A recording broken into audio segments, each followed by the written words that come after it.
This is The Adventures of Detective Dogs by Catherine Rosner. This is the story that goes along with more about goblins and witches and wizards and cats and the way to the witch's palace, new and improved.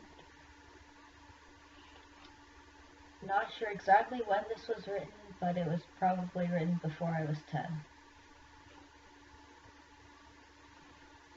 It was a cold, chilly night in the streets. Two sickly dogs shuffled down it because they were about to give birth. One was a beautiful yellow lab, and the other was a silky golden retriever. They were both sick. "Hurry, there's a storm coming," cried the golden retriever to her companion.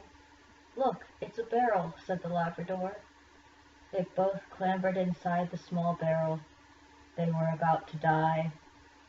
But just before they died, they gave birth to one puppy each. "How beautiful," sighed the Labrador, laying her head down in the little space she had. "Yes, but what shall we name them?" asked the retriever quietly. "I've been thinking about that," answered the dog, licking her baby lab. "So have I," said the other dog. "I'll name mine Skippy," decided the lab. "And I'll name mine Skipperdee," whispered the sickly retriever. They cuddled their two small puppies with all it was worth. "Goodbye, old friend," whispered the retriever. "Yes, goodbye, dear, dear friend," whispered the yellow lab. And then they died, side by side. The puppies grew up, hunted mice and lizards, and got scraps in the junkyard, where they lived. It was only when they were 1 year and 2 months that they became detective dogs. "Found any beans?" asked Skipperdee, her golden retriever puppy.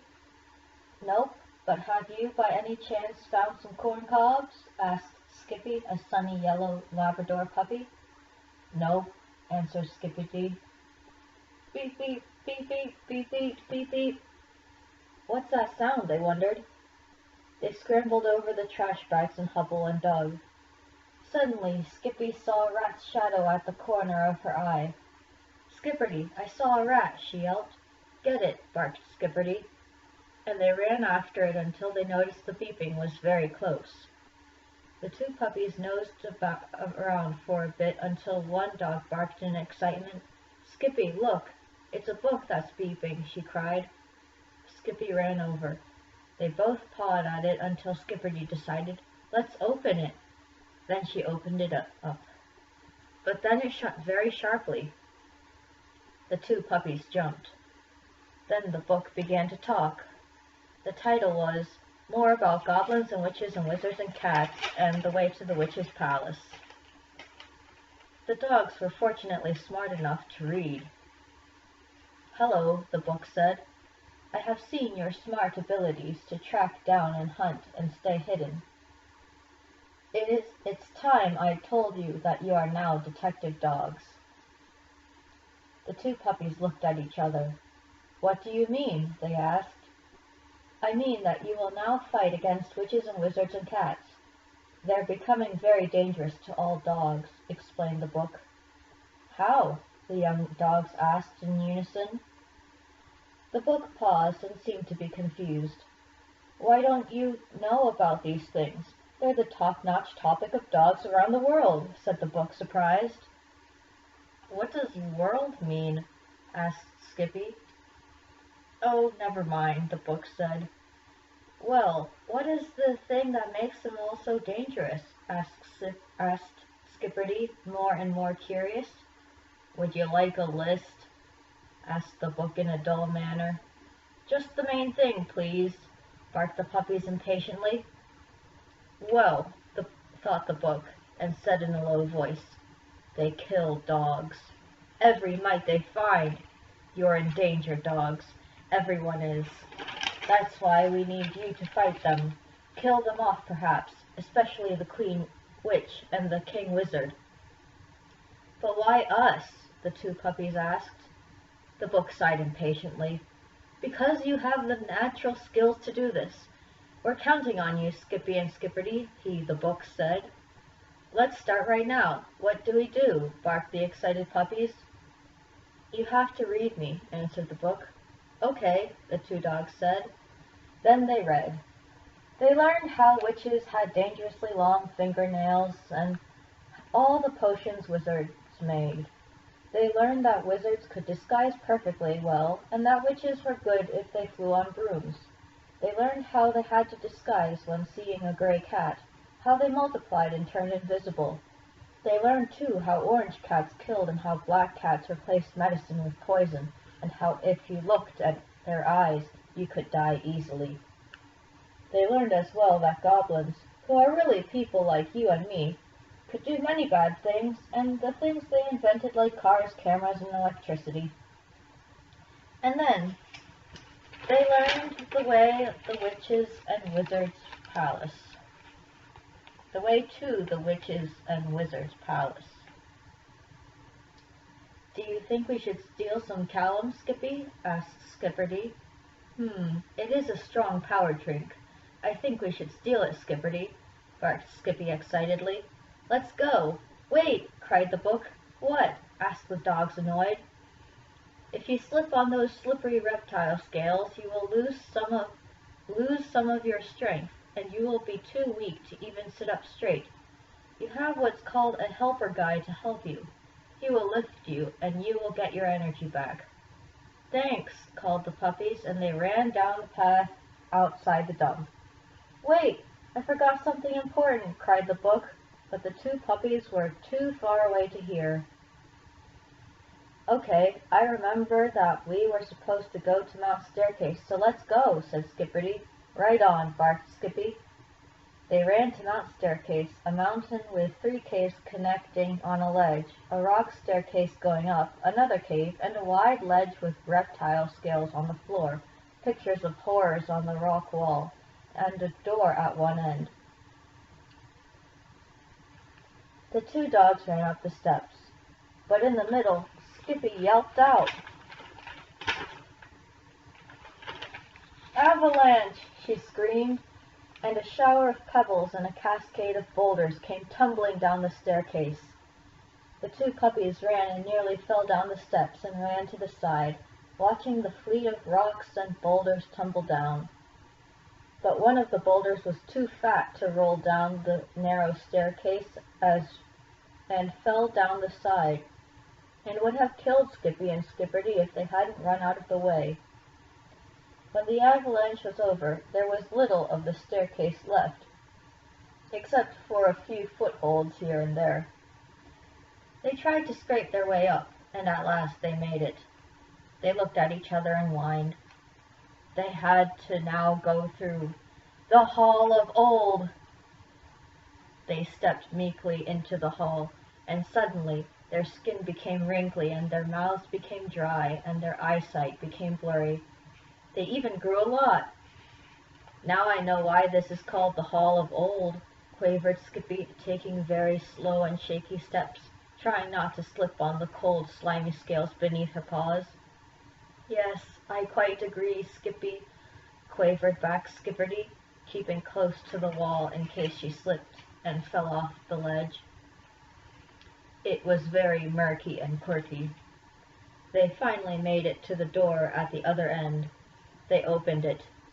On the count of to 3. 1, 2, 3, go, cried Skipperdee, her voice shaking from age. Then they rushed into the doorway, and at once they turned back into a puppy again. They hung out their tongues and jumped about. But then they stopped and looked around. In the middle of the room, which was the bedroom of the witches and wizards' palace, was a bed. And on the bed was a sleeping witch in black. Next to the bed were shelves of potions. Callum was easy to find. All the potions were always in a certain bottle. The witch snored on. But suddenly, with a snore, the witch woke up. The dogs hid the potion underneath a drawer. What are you doing here? She roared and rose up and raised her arms. She had fingernails 1 yard long. She reached out at the dogs, but they jumped on the bed and leaped onto her. "Get her legs, Skippy. I'll take her arms," barked Skipperdee over the witch's horrendous screams. "Okay," answered Skippy, and bit the witch's legs. Skipperdee bit her wrists. But the witch's screaming was too much. A whole herd of wizards and witches came into the room through another door. That was too much for the young beginners. They yelped and barked and grabbed the potion and ran into the Hall of Old, where they slowly made their way through. They were only a little more than halfway through when all the wizards were tearing down the Hall of Old very fast. "They put a spell so they won't grow old," cried the dogs. They hurried, but suddenly Skipperdee slipped and collapsed. "Oh no!" howled Skippy. Suddenly a bright light shone on Skipperdee, and she rose up in the air and went slowly in circles. The wizard stopped in amazement, while Skippy trudged on with the potion, knowing that Skipperdee was quite fine. And then Skipperdee was tossed to the end of the Hall of Old where Skippy was. "Run for it!" Skippy shouted, and they ran, the wizards after them, and instead of running down the steps, they slid down like a slide, because the avalanche was very heavy upon the old rock steps. The wizards didn't go down, however, for they had far more important things to do besides chasing young puppies to eat them. The two dogs ran back to the junkyard. "How was it?" asked the Book, sunning himself on top of a broken chair. "Not the best," answered Skippy. "I got hurt and was raised up like you said," said Skipperdee. The Book sighed. You will have more practice later, young ones. Did you get the potion? Which one did you get? Did you kill anyone?" he questioned. "Here's the potion. But no, a herd of wizards and witches came before we could kill the Queen Witch," the Golden Retriever and Yellow Labrador said together. Quite a specimen. It's Callum, the power drink of the day." "Good job, Skippy and Skipperdee," said the Book. "Thank you," barked the puppies happily. "Where did you bite the Queen Witch?" asked the Book. "We bit her on the wrists and the legs," Skipperdee answered proudly. "Oh, the witch will be bloodthirsty for lizards in a fortnight is all I know," said the Book, who by the way had no face or ears or feet or legs or arms or hands whatsoever. "Oh," the puppies replied. Then they went to sleep, knowing that some day they would be dog-famous being detective dogs. The end. And there is a slight bonus in this book. That is an unfinished adventure. Very short. This is The Adventure of Detective Dogs, Part 2. There were so many adventures that I cannot possibly tell you one without mixing it up with another. But soon they grew up, and it was nearing Christmas. Now they were 3 years old, 21 in dog years. Skipperdee woke up lazily and got up. Soon she roused her sister-like friend Skippy. They looked at the clock. Suddenly Skipperdee screamed, "It's almost rush hour!" Panicking, the two raced behind their counters and Skipperdee yelled, 5, 4, 3, 2, 1, rush hour! Then, right on cue, an enormous crowd of dogs ran up to the tiny little shop. Skippy and her sister deftly passed exactly the right present to each speedy customer at ease. It almost looked easy. But actually, the two were struggling to keep up with the quick orders and passing out one present with one hand while the other grabbed for the next. Finally, only a cloud of dust remained as each customer ran home to add their present of the day to the collection of others that would be given to someone special. But not every present had gone. One roll of tape remained, unwrapped and unlabeled. But that was nothing to the two shopkeepers. As they predicted, an elderly dog finally ambled up leisurely. "Hello, Mrs. Teapot," greeted Skippy pleasantly. "Hello, my dears," Mrs. Teapot returned, her voice trembling with age. "Here's your tape," said Skipperdee amiably, giving the tape to its rightful owner. Thank you kindly." The elderly dog then talked about the goings-on in town and cheerily left a hearty good-bye and went on her way. And that is all.